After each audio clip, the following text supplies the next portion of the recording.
right?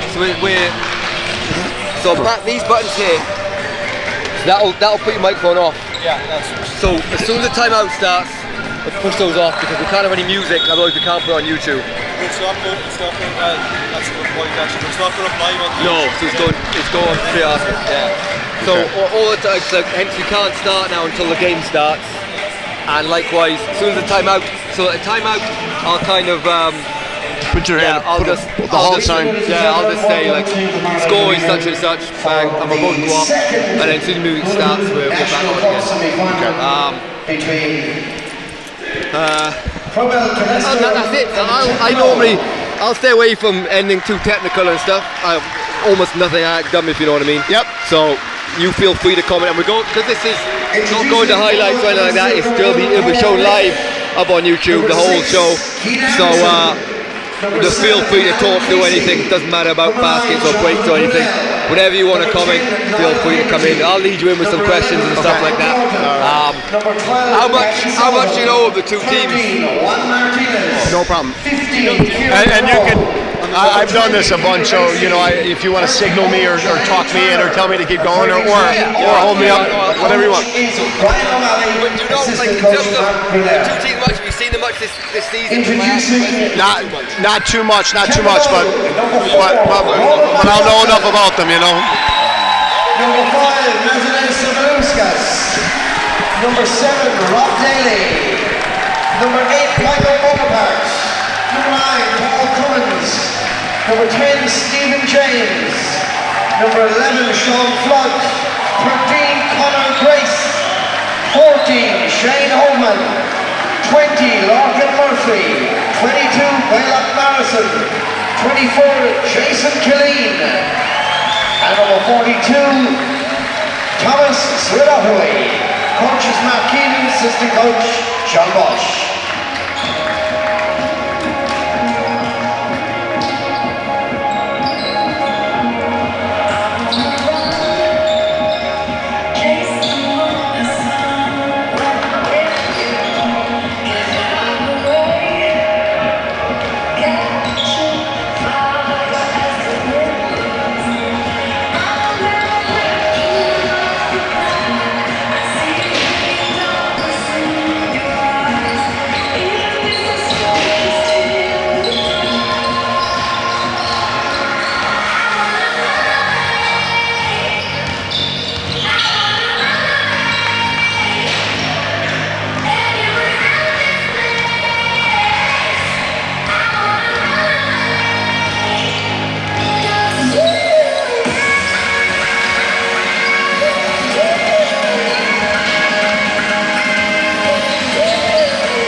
You don't have any kind of team stats for the year so far?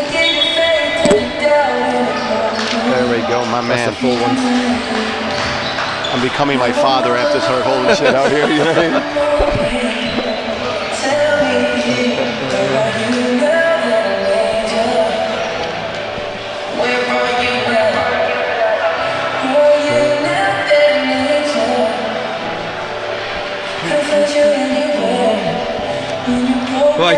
normally this hectic before the game, but normally a bit more prepared. Oh man, I didn't think I was going to make it.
Okay.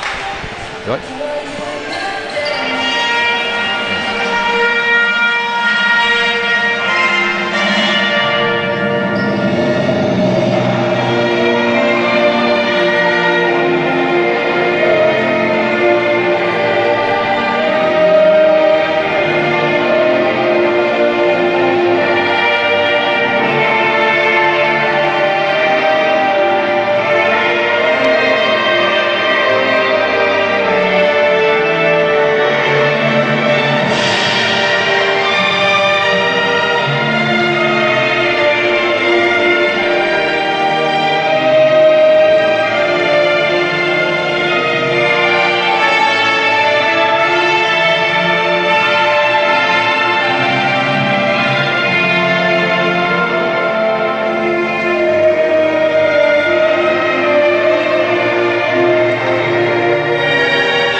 Good afternoon, welcome to the second of this weekend's Hula Hoops National Cup semi-finals between Pyrobel Killester and Templeogue.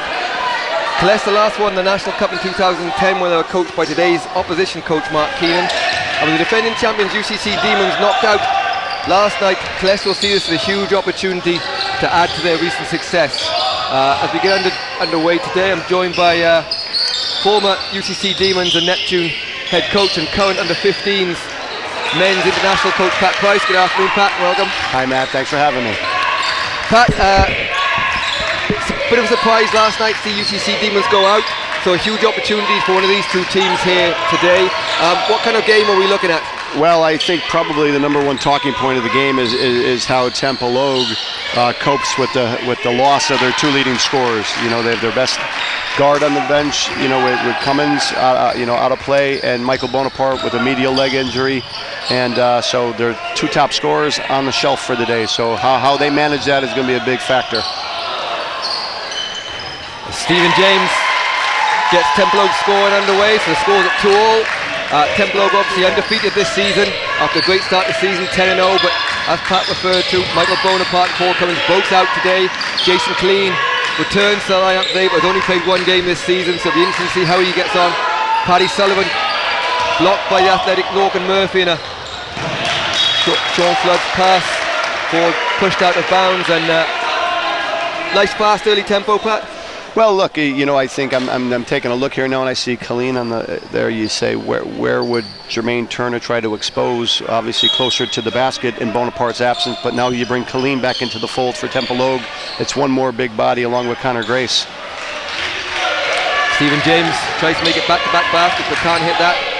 Also Killester, Paul Dick back in the lineup, but only 4 games out of a serious injury himself, so he's just feeling his way back in. Kieran Rowe missed the last game, but is back with illness, but is back for Killester today. We'll probably see him come off the bench today as Dick goes to the basket, but he's called for a charge. And as we saw in the Hibernia games, Connor Grace just loves to stand underneath that basket, move his body. He's not afraid to put his body in the line and take charges. No, I can't recall too many guys in the history of the domestic game that take more charges than Connor Grace. He did it at the international level, he did it at the college level, and it's good to see at his age now he's still willing to put his body on the line. Yeah, I'm sure it's starting to hurt more and more every time he takes one. But Flood comes off the screen and roll, takes a 3, doesn't make it. Murphy gets hands it, but Turner gets his first rebound of many, I'm sure. Keith Anderson stopped by Stephen James. Killester looks to get into one of their sets, and Paul Dick takes a 3. Doesn't go, but good tip from Al Casey and finds its way to Jermaine Turner, but can't make it, and Sean Flood will start the fast break. Again, that first real look as to how does the interior defense of Templeogue handle Turner. Colleen had his hands where he was supposed to. Affected Bonaparte's vision, affected Turner's vision there. Jermaine Turner, no different than every other season. Very effective inside, gets a lot of rebounds, and he's looking younger by the year rather than older, as Al Casey misses that one. Sean Flood has an excellent season so far for Templeogue, and they'll be looking for his extra scoring today with missing Michael Bonaparte, but Connor Grace makes a nice spin move but can't make it, and Casey makes the rebound. Terrific footwork by Grace, just couldn't get it to fall. And Paddy Sullivan, nice move inside but doesn't go, but Jermaine Turner as always is there to get the putback, and it's 4-2 to Pyrobel Killester.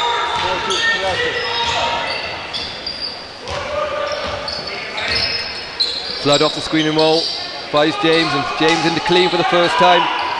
Pat talked about this to be an interesting matchup with the quick hands of Turner, as we saw there. Gets his hands on the ball, he's very active with his hands all the time, Jermaine. Oftentimes you get into a semifinal and there's a little bit of nerves, you know, and it's where you start measuring up how is offensive rebounding going to affect this game. If you can get some easy baskets after that nervous look. Paul Dick read Sean Flood's ideas there and got a clean block. Be a tough matchup for Sean today. Paul's at full flow, but as I said, he has an excellent season so far, and Paul Dick opens his scoring account. And it's Killester off to a fast start here as they lead 6-2.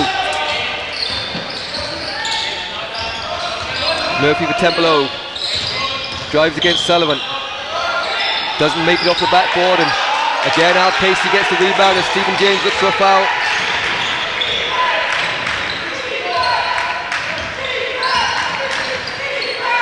Sullivan fakes the 3, penetrates into the middle. Finds Turner, he's not afraid to take those 3-point shots. Doesn't go on this occasion, and Sean Flood will start the fast break. Kicks it back to Clean from the foul line. He likes that jump shot, and he shows exactly why. It's 6-4. They're going to need him to score, and they're going to need Flood. Flood scoring 11 points a game. He's going to need to be up on that average today to compensate for Cummins' absence.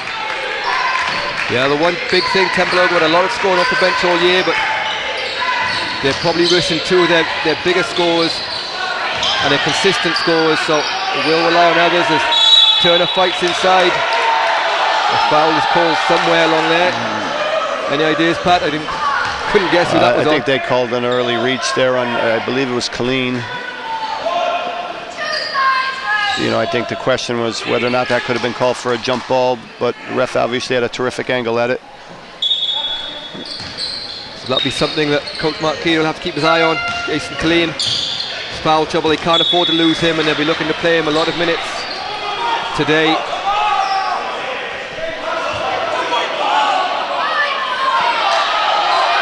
There seems to be some argument about whose ball it was. I think it was just thrown out of bounds from Killester. I didn't see anyone touch that.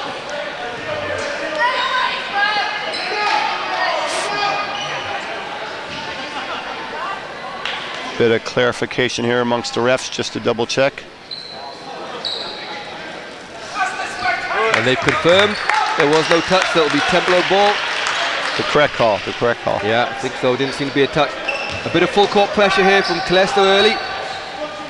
And Stephen James to bring it up against Keith Anderson with 5 minutes 10 seconds to go. It's Pyrobel Killester that lead Templeogue 6-4. Clean. With Jermaine Turner right there. And like she called down the other end, in fairness to Linda Cassidy, called it a tight call down one end against Jason Clean, but gave him the same call right back down the other end. So that's right, and Colleen won't shy away from the contact. He's an enormous man, and he certainly won't back down from any opportunity to draw fouls on Turner. Yeah, it'll play a huge part. As Clean gets a lob inside, gets Tainer in the air. It's called for travel. He doesn't argue, so obviously he did leave the floor. Maybe just shuffle his feet a little bit, so a good call there. And like you said, Pat, maybe nerves have played a little bit of a part in this game, because 5 minutes to go is very low scoring start to the game. Yeah, fair. Again, from my own experience, it looks like a fairly typical start to a semifinal. You know, but they're not always pretty. Once you get to this phase, that real deep into the knockout stage, it was beautiful play. Lorcan Murphy finishes on the break there, and fouled by Paddy Sullivan, so he'll get 2. And 1 to come as Jermaine Turner, I think he's having an eye contact lens issue there. May have to go out, or maybe got a poke in the eye.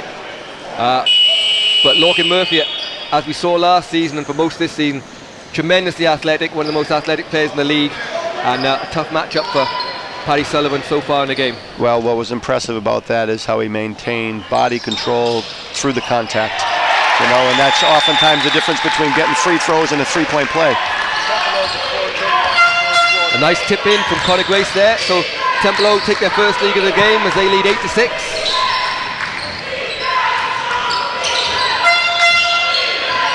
Casey at the top of the key.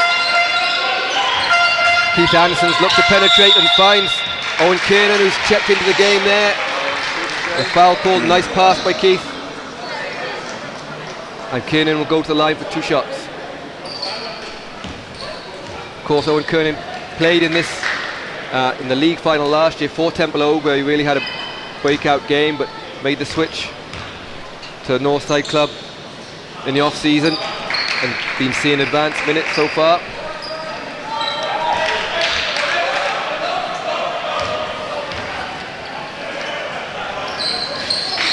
So Kiernan makes both, and we're tied at 8-all with 4 minutes 13 seconds to go, as we see a bit more full court pressure from Killester. Murphy finds Colleen on the foul line. He takes that jump shot, doesn't make it. Rebounded by Sullivan. Paddy Sullivan pulls up for 3 on the break. Fight for the ball inside, but comes back out to Dick. Dick drives against James and finds open out Casey inside. Casey can't make it, and Conor Grace fights down the rebound, and Sean Flynn will start the fast break for Templeogue as he finds Murphy and goes up and over the top of Keith Anderson with a nice little short-range jump shot from the short corner. Well, if Murphy can continue to perform that way, the loss of Cummins won't be as painful, really, because the question mark's going to be asked, where are those points coming from? Flood pushes the ball 2-on-2, finds Murphy again. Murphy goes round Anderson with ease, and a nice finger roll to finish, and it's 12-8 on the back of 2 baskets by Murphy, and again the entrance to the city. Conor Grace feels like he got his feet set, but I think the foul is going to go against him. It's always been, and it always will be, the toughest call in basketball, right? Where his feet set, was there movement? In that case, you know, Conor appeared to be outside the charge circle. The referee obviously made a judgment call that there was movement on his part. Yeah, Conor's not too happy, but those are, as I said, tough calls to make. And Kieran Rowe has checked back in, checked in the game for the first time for Killester. Of course, Kieran's been a starter all season, but missed the last game through illness. Believe he's trained this week, but obviously not quite back to full fitness, so he'll come off the bench today. But in him we have another now experienced guard. He's been a big part of this Killester team for the last 3 or 4 years, and a bit of a mistake on the defensive rebounds there, but miscommunication between Killeen and Conor Grace, and Killester will have another chance to tie this game up or come within a point as they trail 9-12. But a steal from Murphy. Murphy one-on-one with Paddy Sullivan, but great hands from Sullivan, and Kernan completes the steal by getting out the outlet to Jermaine Turner.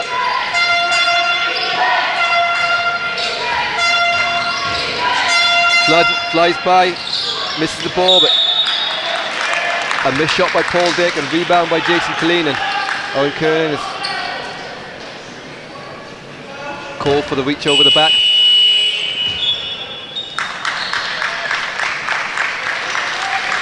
When you're going against size and talented rebounders like Killeen and Grace, you know, you really got to rely on pursuit rebounds, not just position, because Jason Killeen is going to get the position. He's a big, strong man. Connor's going to get position. You have to pursue the basketball, so that, you know, they cannot just expect to go body for body against Killeen and expect to win that battle. Flood takes a long range two. Doesn't make that, leaves it a bit short. And a great pass from Dick, but Sullivan missed the layup, but Dick gets his own rebound, gets the rebound and puts it back in, and we're back to 12-11.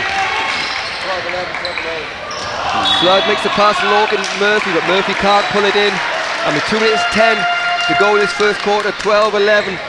And I think I've seen a lot of Sean Flood, and he's been fantastic for Templeogue this season, as I think we're about to see a change with Braylock Morrison coming in for Flood, but actually it's Morrison coming in for Logan Murphy. We've seen a little bit of nerves from Sean perhaps there, leaving him a little bit short. And you know what, I think oftentimes, having gone through this with our own teams, you say, look, let's just stay within striking distance until we get into our groove, until everybody's broken a sweat and you're nice and warm, and all that excitement and anticipation is gone, and you fall back to just playing basketball. Yeah, and I'm sure that will happen as soon as you know, the most fluid performer at this stage has been Paul Dick. You know, he looks, you know, uber in control. He's had opportunities from the perimeter. He's putting the ball on the deck and getting to the rim at ease. Yeah, Paul Court played professionally in Germany last year, but came back this year after sustaining an injury in the off-season as Kieran Rowe gets all the way to the basket and finishes over Braylock Morrison. And it's Pyrobel Killester. We take the lead as 13-12. Shane Holman has checked in for Killeen. Flood takes a three. Doesn't go, but good rebound there from Connor James. Stephen James giving Connor too much credit as he sits down doing the stats. Shane Holman doesn't make that one off the backboard.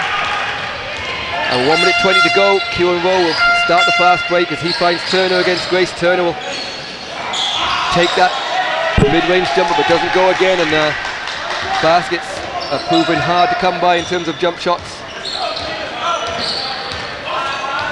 I'm sure Mark Keenan at some stage is going to want to establish Conor Grace a bit offensively. You know, that's right on cue.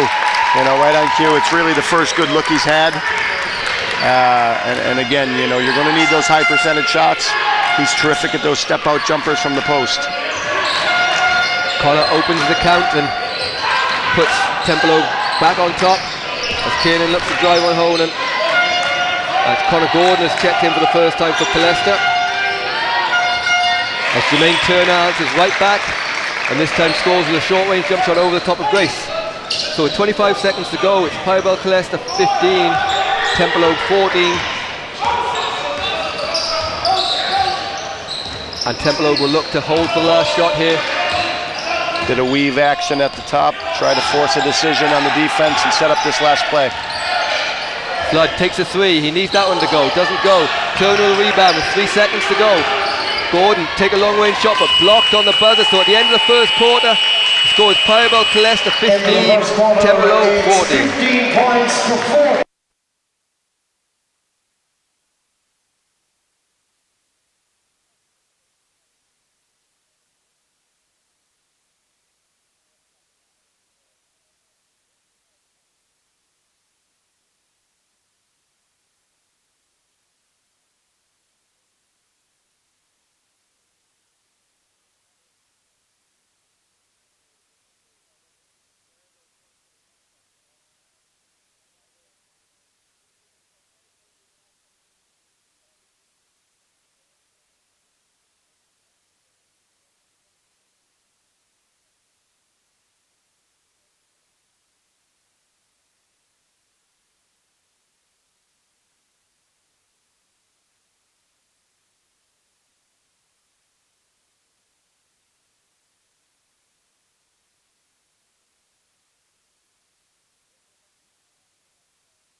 So, as we start the second quarter of this Hula Hoops National Cup semi-final, it's Killester that lead 15-14. And Pat, after, I don't think there was any timeouts in that first quarter, so that would be the first time that the coaches got to talk to their troops. How will they both be feeling at the end of that first quarter? Well, I'm sure that Brian O'Malley is pleased that they've come out. They seem fairly fluid. I think both teams are tentative, but if I'm Brian O'Malley, I'm satisfied with that scoreline. Again, I having coached with Mark Keenan and coached against him for several years. Mark's a very positive, upbeat guy. He's going to talk them through this. He's going to talk them through the tough times. But again, I'm sure he's putting a lot of these guys to the challenge in terms of stepping up. They're going to need it today. So Jermaine Turner picked up his second foul.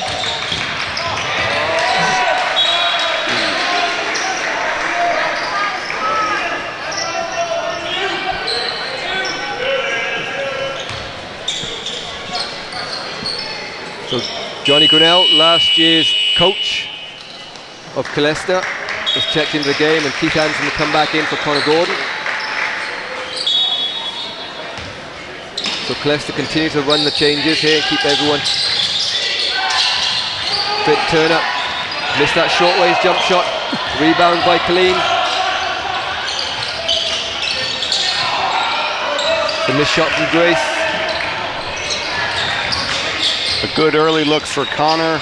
The only difficulty with that early in the offense is you don't have too many rebounders in position. It's an all or nothing. Yeah, it takes another shot, and another foul has been called. I think that one's gone against. I think he's called that against Connor Grace, which it is. So that's his second. So both Turner and Grace now on 2 fouls. I'm sure neither coach will want to have to take them out if they pick up their third before half time. And Pat, big decision you see a lot of time in America. Nearly all coaches would take out one of their players if they picked up 2 fouls early, but in Ireland, especially when it's one of their main players, they tend to leave them in a little bit longer. Yeah, look, it's a roll of the dice. Oftentimes it comes down to your trust of that player. Sometimes tactically, a coach might switch a defense to change it up, change the focus. But again, it's a little bit of a roll of the dice. Kieran Rowe makes a nice running jump shot there and puts Killester back up 17-14. Grace against Grinnell in the post, and Grace will fancy the chance, but finds Colleen on the elbow. And Killester Templeogue looking noticeably less fluid than they have done earlier on in the season. And Mark Keenan won't be happy with that set. They had spacing issues, they had communication issues, and it ended up resulting in an ill-advised shot from the corner there while Colleen was trying to hold a post up. We have a timeout called there with Killester leaving 17-14.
So 8 minutes, 33 seconds to go in the second quarter, and it's Pyrobel Killester that leads 17-13 in their second of the Hula Hoops National Cup semi-finals. Kieran Rowe will go to the line here with 2 shots to extend the Killester lead.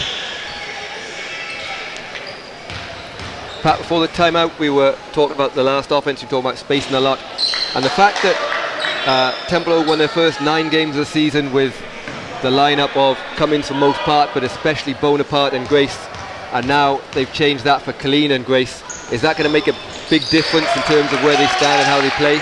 Well, I mean, ultimately talent is a trump card, but certainly, you know, you need to be on the same page. It could be down to reps, and I'm sure Mark Keenan is going to be very, very clear about the spacing, especially for the big guys. They need that space, and you know, it may be something that sorts itself out over the course of the next, you know, quarter or so, but you don't want it to be a lingering issue for the entire game. And Rowe again looks to penetrate, and since he's come off the bench, he's scored points for fun. Kieran Rowe made a big difference here as Killester extend the lead to 6 points, and Templeogue really are struggling to find their score, and as Waylott Morrison pulls up for a shot, doesn't get the roll, but Murphy gets hands it, but a good hand from Al Casey, gets the ball back, and Dick looks to go on. This time Conor Grace does get the call. Again, gets himself in exactly the right position and takes the charge from Paul Dick.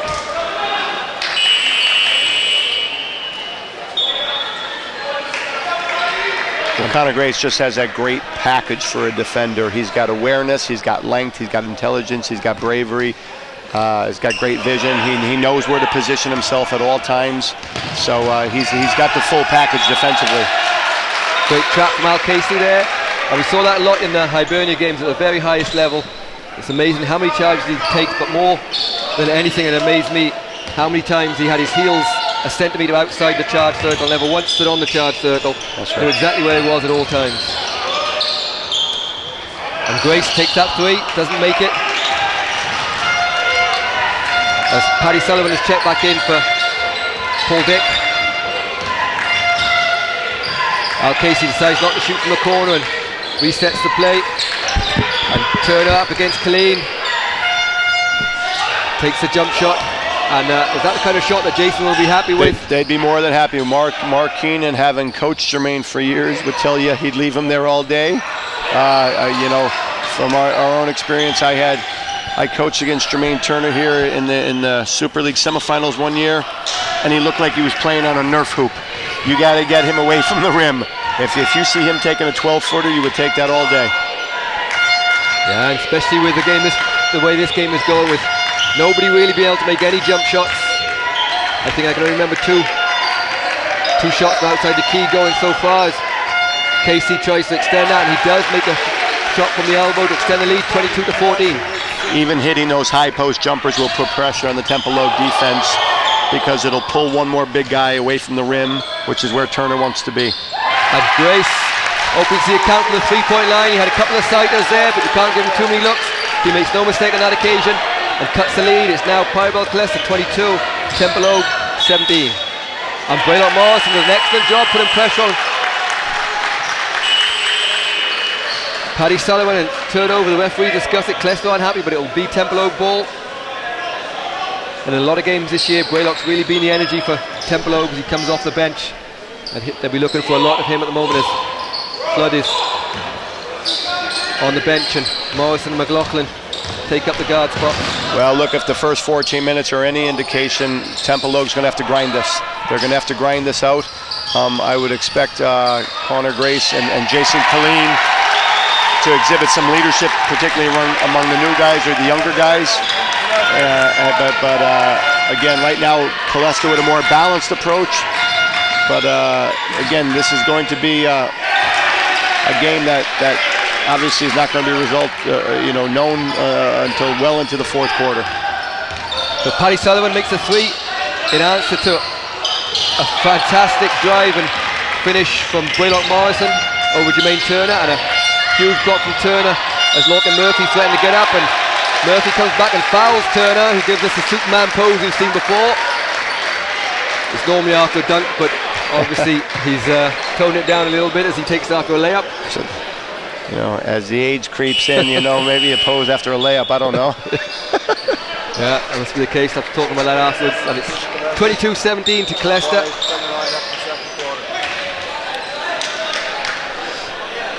So an 8-point lead here. Killester seem to be playing the better basketball at the moment. Certainly the scoreboard suggests so, but will Brian be a little bit worried that whilst they seem like they're dominating the game, Templeogue are still hanging around like we talked about earlier? Well, look, despite the absence of Bonaparte and Cummins, there's still a lot of talent in the Templeogue side. I just think at this stage, though, they still haven't found that full rhythm. So James finds Murphy, back out to Flood on the 3-point line, waits for the screen from Killeen. James looks to penetrate and hands from Johnny Grinnell, call for a foul, reaching in.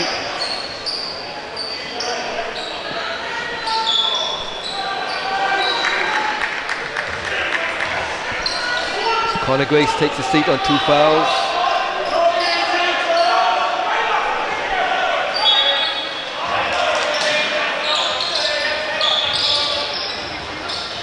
Morrison takes a high floater, but Murphy, I think he might have jumped out of the rafters there. He seemed to come from nowhere and take a rebound, but landed on the end line.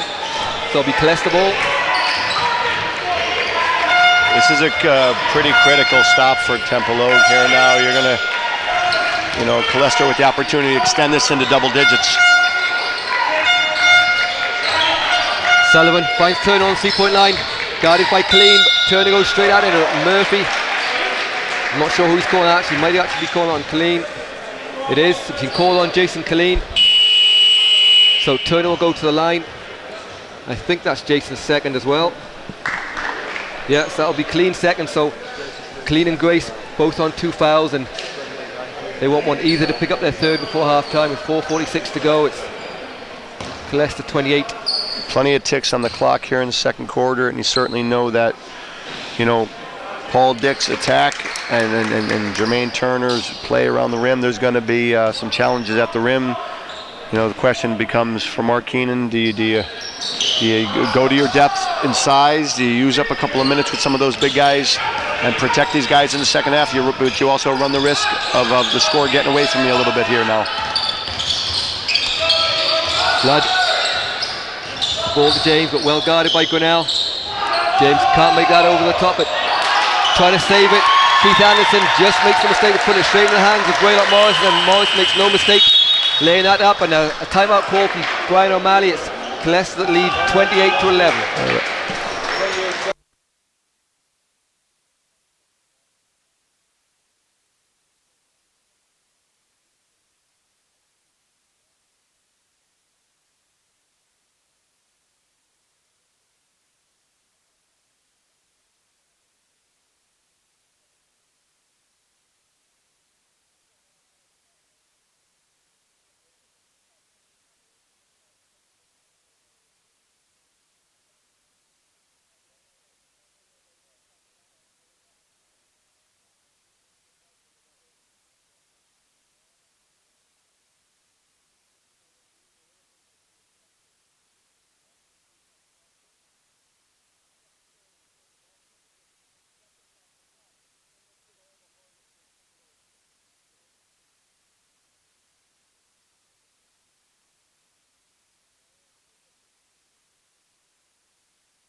Welcome back to the second of the Hula Hoops National Cup semi-finals between Pyrobel Killester and Templeogue.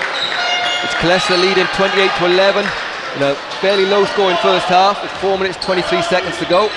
So Connor Gordon being picked up full court by Sean Flood.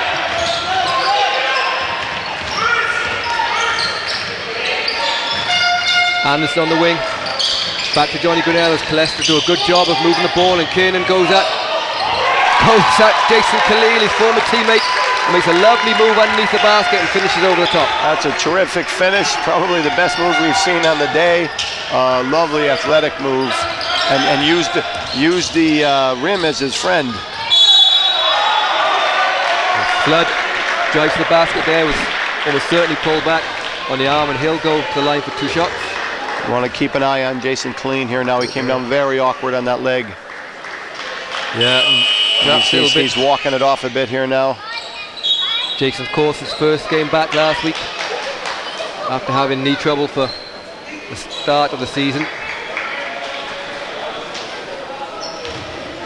Well, hopefully no issues there. His knee seemed to have a bit of weakness there when he was setting that screen. Templeogue absolutely cannot afford another injury to one of their mainline forwards. As Sean Flood opens his account, and Pat, this will do Sean, who played in a lot of junior finals and semi-finals and dominated, but just struggled to get into this game a little bit early. Yeah, look, and again, you know, the challenge is there. It's a cup semifinal. They know what's at stake. You know, for a lot of these guys, you know, the question marks are there. It's not whether or not they have talent. Kieran Rowe pulls up for a jump shot, doesn't make it. Johnny Grinnell beats Lorcan Murphy, but Murphy comes back with a block, and Morrison starts to break. It's 2-on-2. Morrison finds Flood. Flood will take a three-pointer, and he makes that. Great shot on the break from Sean Flood as he cuts a deficit to 5 points. As we have someone down on the other end, it looks, I'm trying to see who's not standing. Oh, Paddy Sullivan, who was blocked by Big sequence there, Matt. Big sequence. I think Killester were looking for a call at the rim. I think the Killester fellows were a little bit slow in transition. Templeogue got the ball out early, and you know, Flood got a great look at the basket. I always felt that getting guys on track, one of the easiest ways to get a guy on track in a game was to get him to the free throw line, where you start finding your touch, and all of a sudden your shot starts flowing, you know. And Flood won't get more open than what he did for the rest of the night. Yeah, and we've seen this season, he's had a fantastic start to the season, made a lot of three-point shots, and you can see all of a sudden he's found his voice in terms of the huddles, and Templeogue seem to be a little more cohesive unit. Maybe that will get them started. But Killester have a lot of experience over there in Johnny Grinnell, Keith Anderson, been playing in this league for a lot of years, even Kieran Rowe, and of course Jermaine Turner. Currently nowhere to be seen. Well, given the way he's on the bench. Given the way things have been going for Templeogue, that's a huge sequence. You know, to make a big stop, 3 guys committed to the stop at defense. I think he just came down a little bit awkward on that. And then to convert that into 3 points on the other end, that's a big sequence for Templeogue, and you know, you'll see if they can build on that now. So Paddy Sullivan goes to some attention on the sideline. I think Rowe has given them good minutes now off the bench. You know, a couple of scores, put the pressure on that defense by putting the ball on the deck and getting to the rim a few times. Yeah, Kieran has showed over the last 3 or 4 years with Killester that a very consistent performer at point guard for them. Always capable of getting points, but never lets the team down on defense. And it'll be Rowe going up against Sean Flood here.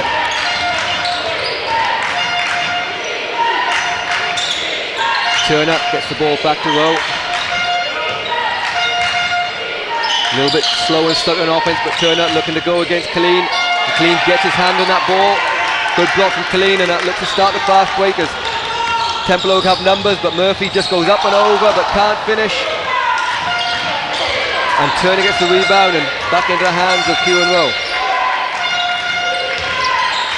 Turner didn't get the call last time. Good block from Colleen, but he'll go straight back at him, and an excellent job from Graham Morrison. He gets handed the ball, a jump ball is called, and it'll be Templeogue as the crowd start to get behind Templeogue a little bit, and Conor Grace will check back into the game. Well, Mark Keenan would have to be pleased with that. That's 3 consecutive stops, all in high percentage areas, all with a bit of toughness. All those stops involve a bit of toughness. You know, they put their bodies on the line. They were willing to try to tie up the ball. They didn't shy away from contact. And a good following for Templeogue and Killester here.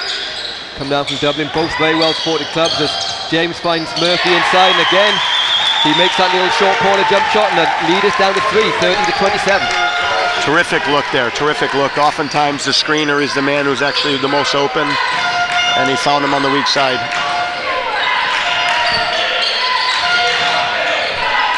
And Dick has had a long rest, and that's one of those fouls we talked about. I think it's on Colleen, and that will be his 3rd. And that will hurt Templeogue. And he'll surely have to come out of the game with 2 minutes to go in this first half. And yeah, it's Mark Keenan consults with his assistant, and it's Thomas Swatty that will come into the game. And these could prove to be some critical minutes here.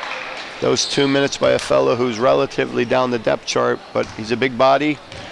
You know, can he play some post defense? Can he grab the odd rebound? And most importantly, can he deter Jermaine Turner around the rim?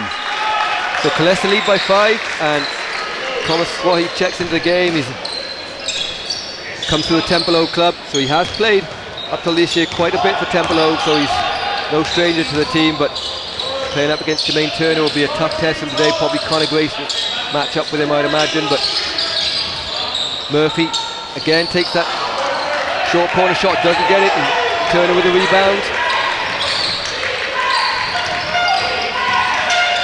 Paul Dick makes a nice pass inside as he backs down, and Kiernan obliges by finishing it with a nice shot off the backboard. Sean Flood looked like a pinball there. He got bounced off of a couple of guys on the drive. The physicality of the guards. As Flood throws up a float that doesn't go, but Murphy skies above everyone and just puts it back in nicely over the ring. And they're scored back to 5 as Murphy would like to see something special here. He can fly.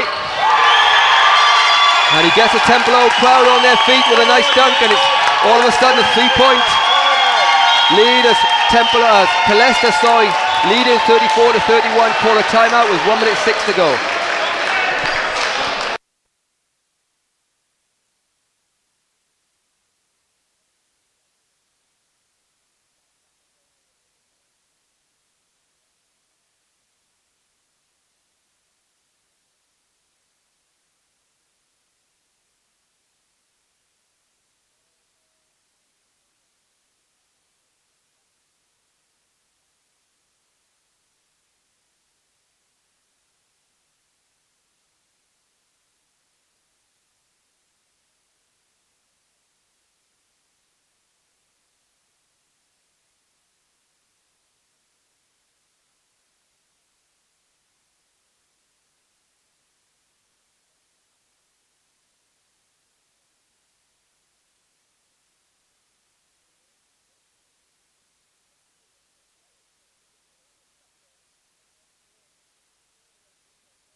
So 1 minute 4 seconds to go, and it's Pyrobel Killester lead Templeogue 34-31.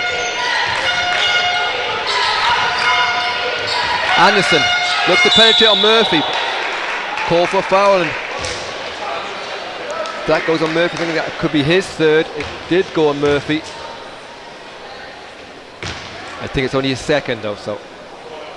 Getting results coming out of timeouts is so critical. You know, that first opportunity to execute either on the offensive end or the defensive end. And I think that Templeogue may have bailed him out with a soft foul on the reach. So Anderson makes post, extends the lead to 5 with 45 seconds to go. Murphy finds Flood. Flood takes a quick 3. Doesn't go, but Murphy will get the rebound, and Templeogue will have another chance. The shot clock ticks below 10 seconds. Flood looks to penetrate, fakes a little bit, but goes to the backboard. Doesn't quite make that one either. Not quite found his range yet. Short Flood, but gets a nice steal for the foul and doesn't get it. Gets the ball back, and eventually persistence pays off for Flood. He misses 3 in a row, but doesn't give up, and that's what we like to see from a young kid. There's 5 seconds on the clock. Killester with 3 up 3. Rowe gets all in the basket, doesn't make it, and Swy gets the rebound, and there we have it. The end of the first half of this National Cup final. The score is Pyrobel Killester 36, Templeogue 33. We'll see you in the second half.